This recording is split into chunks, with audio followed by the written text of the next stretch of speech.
Hello everyone, and welcome to Lesson 6 in your Grade 8 World 1 series.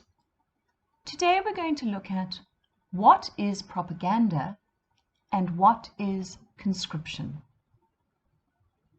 Let us begin with what is propaganda. Propaganda is a form of communication to distribute information. The information is designed to make people feel a certain way or to believe a certain thing. The information is often political. It is hard to tell whether the information is true or false. Very often the information is confusing and unfair. It can take the form of posters, TV advertisements, and radio announcements. The word propaganda comes from Latin. At first it meant ideas to be spread around, but in the First World War it came to mean political ideas that are supposed to be misleading. During World War I, propaganda was employed on a global scale, meaning the whole world was influenced by propaganda. Unlike previous wars, this was the first total war in which whole nations, and not just professional armies, were locked in mortal combat. This and subsequent modern wars required propaganda to mobilize hatred against the enemy, to convince the population of the justness of the cause, to enlist the active support and cooperation of neutral countries, and to strengthen the support of allies. Let's talk about propaganda. Propaganda is a form of communication that is, unfortunately, always biased. Weaponized propaganda is designed to shape public opinion and behavior. It can feel overwhelming, like a fire hose of false information, name-calling, and language meant to present the speaker as one of the plain folk. Propaganda tries to shape opinion with a clever mix of tools, rhetorical devices, and simplistic, glittering generalities that have a positive connotation but don't really mean anything specific. It ultimately seeks to oversimplify complex ideas, manipulate emotions, and discourage critical thinking. When you're faced with propaganda, just pause and remember that most public issues are nuanced and complicated, and always look to reliable sources before believing or sharing. That's how you can stop the power of propaganda. Okay, so let us summarize propaganda. Think about it like this. When a country goes to war, they need someone to join the army. But who wants to fight for some cause that most people don't even understand? Countries fighting in a war use propaganda to get the soldiers that they need.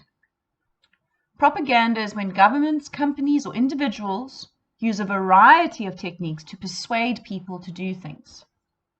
In World War I, the government persuaded men to sign up as soldiers by appealing to their sense of loyalty. And so, this is where militarism and nationalism take place. The armies have been expanded, warships and tanks have been created, but now you need the everyday person to want to have pride in their country, to volunteer to take part in a war, and maybe even die for their country. So, how do you get all the men, because women were not allowed to be soldiers then, to join the cause? You use propaganda. At first, posters were used, as they were easy to create and a cheaper way of sending a message to the population. They also used the radio and newspapers. And let's be fair to the people back then in the 1900s, the early 1900s. They didn't have access to information like we do today. So you believed what the posters said. You believed what the newspapers said. You believed what they said on the radio. Because why would the government lie?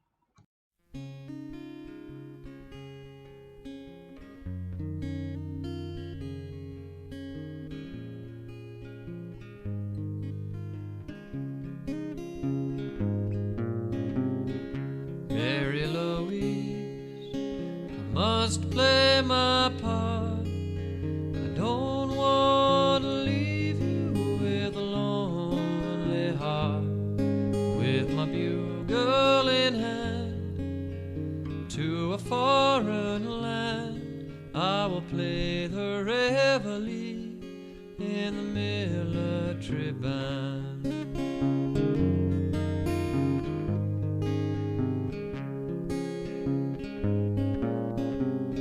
Down at the docks you hear the folk cheer, but you wave the ship goodbye and wipe away a tear. I'll be back to take your hand on this warm familiar land, but for now I'll play the march in the military band.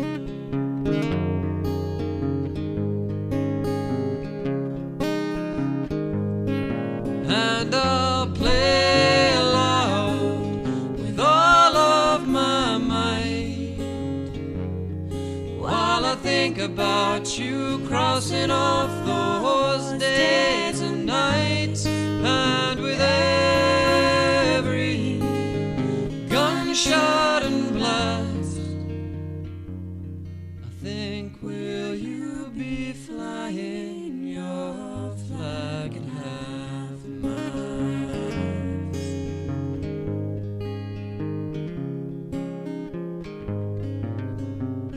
We're dug in deep, we're still playing time. The drum awaits a word from home, and so do I.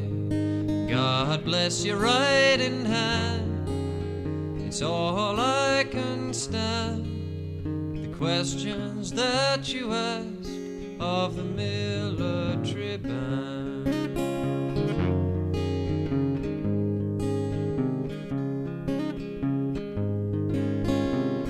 The truth of it is, it's not what we thought. The smiles of ambition and now are tears of war. Poor old Charlie Sands was run through by hand. It's one less brave player in the military band.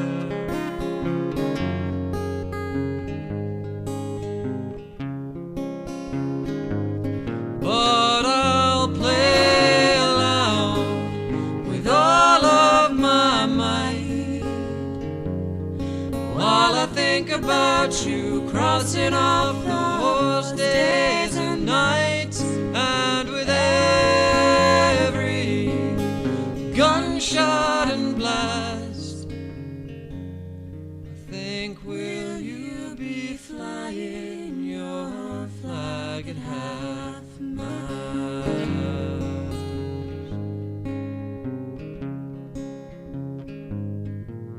You wouldn't believe how quick it gets dark.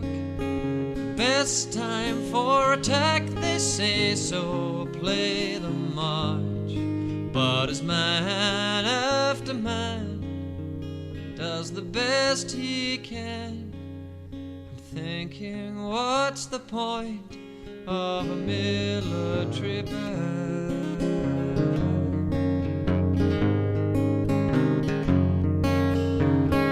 But we'll play aloud with all of our might, while I think about you crossing off those days and nights. And with every gunshot and blast, I think, will you be flying your flag at half mast? And with every gunshot and blast, I think, will you be flying your flag at half mast?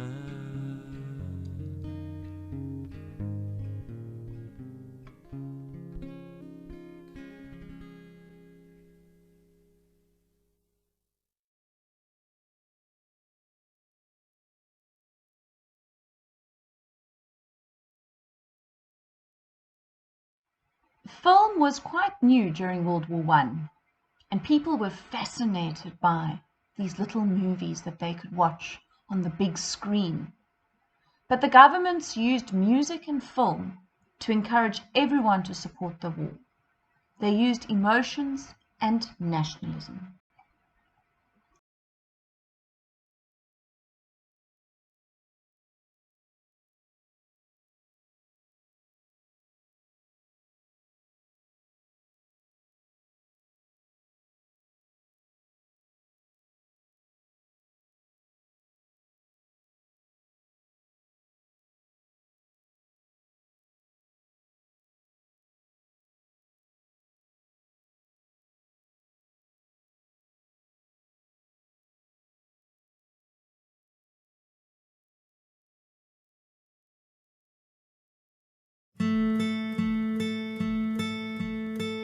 For my love has left me with bare knees twa, and that's the last of him I ever saw.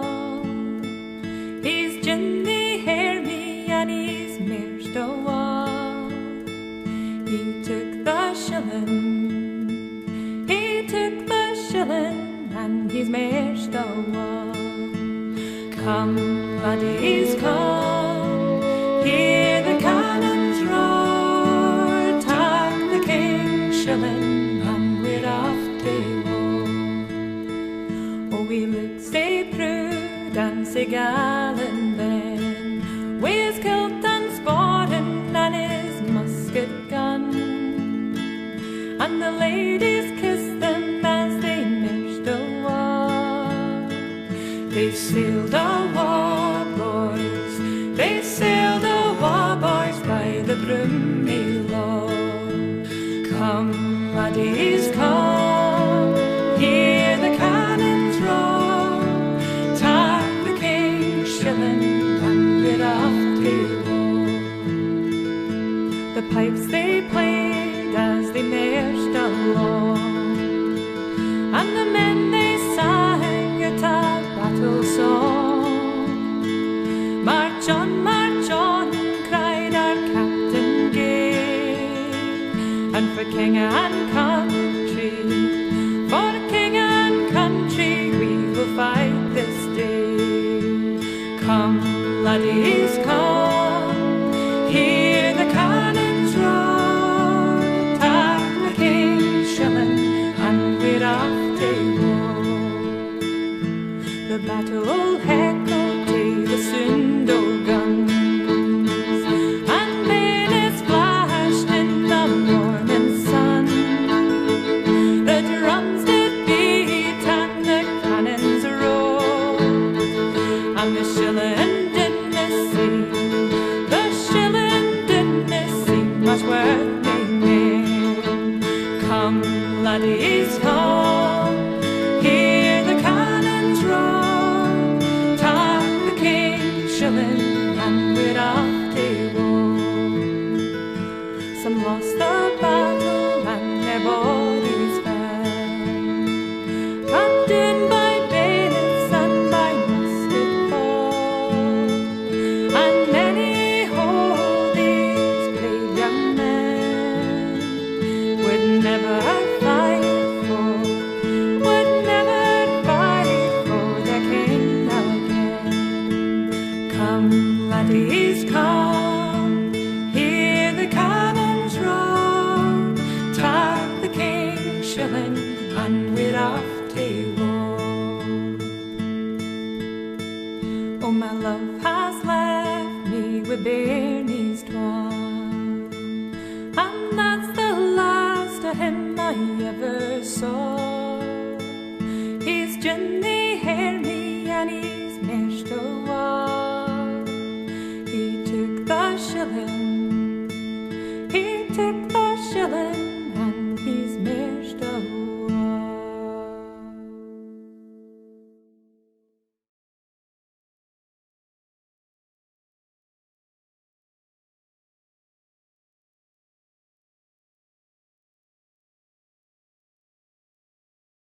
But what if the government tried everything? They tried film, they tried posters, they gave speeches, and they still needed more soldiers. What was the government then going to have to do? And so governments around the world introduced what is known as conscription. Up until this stage, you could volunteer to be part of the army, or you were already trained by the army. But they needed everyone to join the army. Conscription, also called draft, is when a government forces people to join the armed forces. So you have no choice, you will join the army. A soldier who has been forced to serve in the army is called a conscript. Conscription became the common way of making up the armies after the French Revolution. Almost all the powerful armies in the world, except United Kingdom, were conscript armies. During the World Wars, even the British Army were mostly conscripts. Conscription armies are large, but they are often poorly equipped and trained and have poor morale. This is because you're being forced into something. So you're not always trained properly, you don't have the right attitude, and you might not have the best conditions. Conscription can be considered as a form of forced labor. In many countries, young men who refuse to join the army are sentenced to prison.